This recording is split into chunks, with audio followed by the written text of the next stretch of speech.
Oh, Mr. Mayor, our next item is 5 presentation, and we have a request for presentation by Kim Kupchik of the Hillcrest Lake Homeowners Association regarding Hillcrest Lake treatment. Thank you.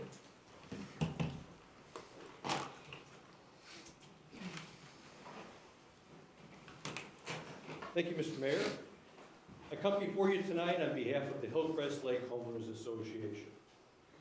I know we have a lot to discuss this evening, so I'll keep my comments brief. First, on behalf of our association, many of whom are in the room tonight, I wish to thank the mayor, the city council members, and the city administrator for taking positive steps toward saving Hillcrest Lake. For anyone watching this meeting via our cable channel, let me provide a brief background.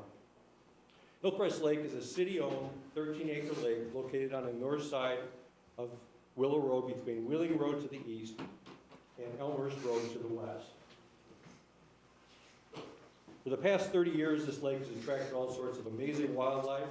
It served a large portion of Prospect Heights as a basin for stormwater flow during rain events, and it serves as a source of water for the Prospect Heights Fire Department to use during the event of a fire.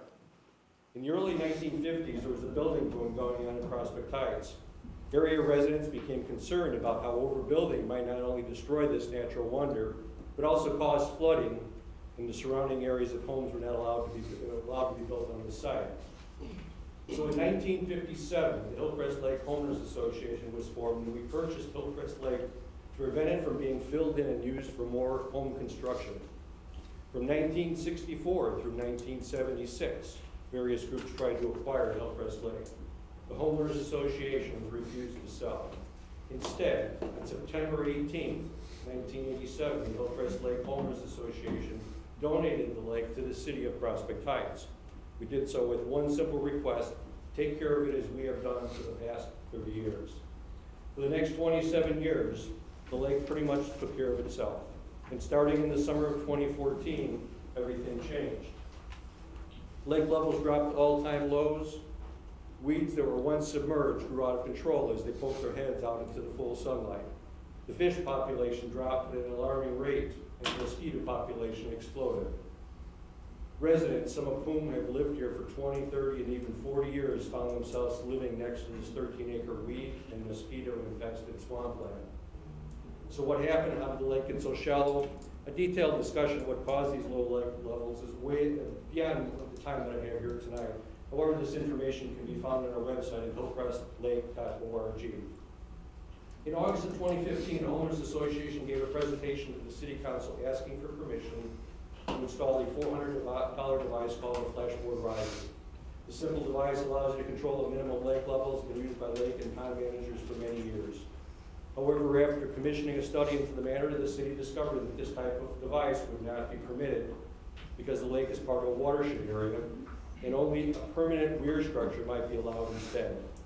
Unfortunately, this weir structure could take years to get approved for permits and could end up costing the city over $1 million to install. At the same time, we've been trying to get the water levels raised back up. We've been investigating ways to deal with the overwhelming weed issue. Even if we are eventually able to get the water levels back up, the weeds will still have to be addressed because they've gotten so far out of control.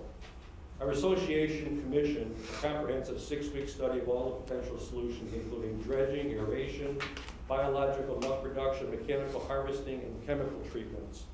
The results of this study are also available on our website.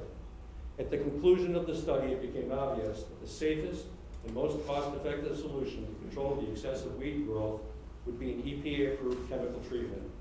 In February 2016, the city hired an aquatic management company to chemically manage all the weeds in the lake. This firm recommended the use of a contact herbicide on only half of the lake per year so as not to risk causing harm to the fish and reducing the possibility of subsequent algae development. They also recommended the use of a contact instead of a systemic herbicide. It does not totally kill the weeds, rather it leaves the roots intact so they regrow each year. Killing the entire plant, which you would have had done if you used a systemic herbicide, could result in a much more invasive species of weeds taking over the lake the following season. They also believe the best approach is to manage the weed problem with annual treatments alternating between treatment areas from year to year. So in May of 2016, they came out and treated the eastern half of the lake. The results were dramatic. For the entire summer of 2016, the treated side of the lake was completely clear of weeds. However, the untreated side was still covered with weeds. In 2017, they treated the western half of the lake. Again, the treated side was weed-free. The untreated side, the eastern half, although starting to show weeds again, was much better than it had been before the program began. The treatments are working very well. And despite some initial concerns expressed by some prior to the treatments, there have been absolutely zero side effects. No dead fish, no algae taking over the lake, no problems or other more invasive weeds taking over, absolutely zero problems. In fact, Hillcrest Lake is beginning to look like it did for the past 30 years before it developed the weed issues. The fish are flourishing and the fishermen have returned. The boaters are able to use their canoes and kayaks on the lake again. The mosquito problem has abated. The wildlife have returned. Even our old friend, the bald eagle, which I first spotted on our lake back in 2013, has returned to our lake again because it was able to catch fish again. Here's a photo I took in November of 2016. As you know, we only treat half the lake each year. In the first year, 2016, the city treated the eastern half, and last year we treated the western half. And while last year the eastern half did grow back, it grew back at a much slower rate and kept mostly below the surface of the water. That's why it's important that now that we have the lake on the road to recovery, that the city continues with a chemical weed management program. Otherwise, in a year or two, we will be back to where we started. Thank you again for your decisive actions in helping protect and preserve this valuable city resource. If there's any questions, I'd be glad to answer at this time. Otherwise, thank you for the opportunity to talk to you tonight. Questions, anyone? I have none. Thank you. Nice presentation, Tim. Alderman, anyone? I think we ought to congratulate you, your group, and all the people that come out in bad weather and rain and sunshine. I've seen them, I've talked to them. It's amazing what's been accomplished. There's no small effort, large effort that turns something small. It really is neat to hear that story. And I congratulate you and whoever else is here from the group tonight, because you've done it. You've done it for us. You've done it for the people that live around the lake, and just in general. I've seen people. I go to St. Al's quite a bit. I've seen people fishing. That's something that is really good. Really happened. And thank you. If I could add one Yes, piece.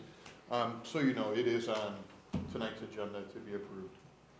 And in my conversations with others, it looks like it will be approved by consensus. So. There you go. You got one vote.